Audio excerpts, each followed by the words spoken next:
Assalamualaikum warahmatullahi wabarakatuh. Perkenalkan, nama saya Siti Funawati dengan stambuk A1M119112 kelas B, jurusan Pendidikan Bahasa dan Sastra Indonesia, Fakultas Keguruan dan Ilmu Pendidikan.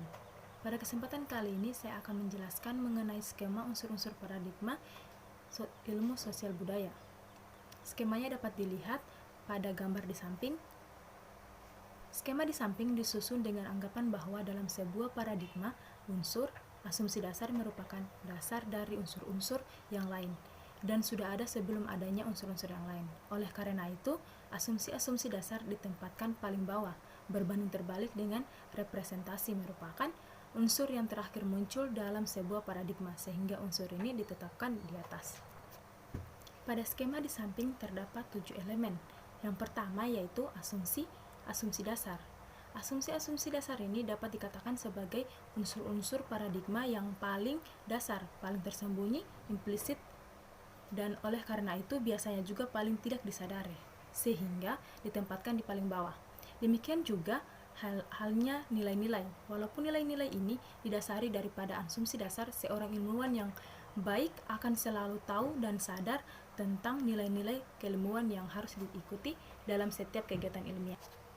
Yang kedua adalah model-model penelitian. Model-model penelitian ini merupakan unsur paradigma yang lebih jelas atau lebih konkret dibandingkan dengan asumsi dasar. Walaupun tingkat keabstrakan dan keimplementasinya sering kali sama dengan asumsi dasar, namun unsur model ini juga lebih sederhana dibandingkan dengan asumsi dasar. Sebuah model merupakan implikasi lebih lanjut dari asumsi dasar yang dianut, oleh karena itu model ditempatkan setelah asumsi dasar. Yang ketiga yaitu masalah-masalah ingin diteliti. Masalah-masalah yang ingin diteliti di sini yaitu yang dinyatakan dalam bentuk pernyataan atau hipotesa, di mana merupakan unsur yang harus eksplisit, sehingga unsur ini harus ditempatkan di atas jenis pemisah di antara unsur-unsur yang implisit dengan unsur-unsur yang harus eksplisit.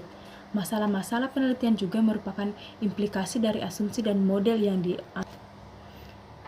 elemen yang keempat yaitu konsep-konsep pokok. Konsep-konsep pokok juga merupakan unsur paradigma yang konkret, yang eksplisit, karena dalam setiap penelitian makna konsep-konsep ini harus sudah dipaparkan dengan jelas. Seperti halnya masalah penelitian konsep-konsep ini sudah bersifat eksplisit dan didasari diketahui walaupun tidak selalu dimengerti dengan baik segala implikasinya metodologinya oleh para peneliti. Dan yang kelima yaitu metode penelitian atau metode analisis. Metode penelitian atau metode analisis merupakan hal-hal perwujudan dari asumsi-asumsi dasar, model, dan konsep dalam sebuah paradigma. Pelaksanaan atau penerapan metode ini didasarkan pada apa yang ada dalam asumsi dasar, model, tahap pelaksanaan penelitian yang dibimbing oleh unsur-unsur paradigma yang sudah diteliti. Setelah elemen yang kelima yang berupa metode penelitian, sekarang yang keenam yaitu hasil analisis.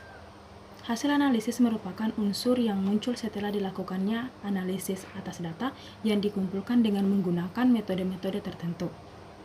Hasil analisis ini juga harus dinyatakan secara eksplisit, tegas, dan jelas. Jika tidak tegas dan jelas, maka penelitian yang telah dilakukan akan dilakukan kembali atau dinilai kurang berhasil dan ini akan membuat telaah atas paradigma yang telah digunakan semakin tertajam. Elemen yang terakhir yaitu representasi, di mana representasi ini merupakan elemen terakhir dan sebuah paradigma. Dan disinilah sebuah paradigma akan dinilai keberhasilannya untuk menjawab persoalan-persoalan tertentu. Sebagai hasil akhir, representasi sedikit banyak akan mencerminkan keseluruhan elemen-elemen yang ada dalam sebuah paradigma. Oleh karena itu, dalam skema atau sigma atau bagan yang saya tampilkan di samping, semua ujung anak panah akhirnya mengarah pada unsur representasi ini. Itulah penjelasan dari saya mengenai 7 elemen-elemen yang terdapat pada skema unsur-unsur paradigma ilmu sosial budaya. Lebih dan kurangnya mohon maaf. Saya akhiri dengan ucapan wabillahi taufiq wal hidayah. Wassalamualaikum warahmatullahi wabarakatuh.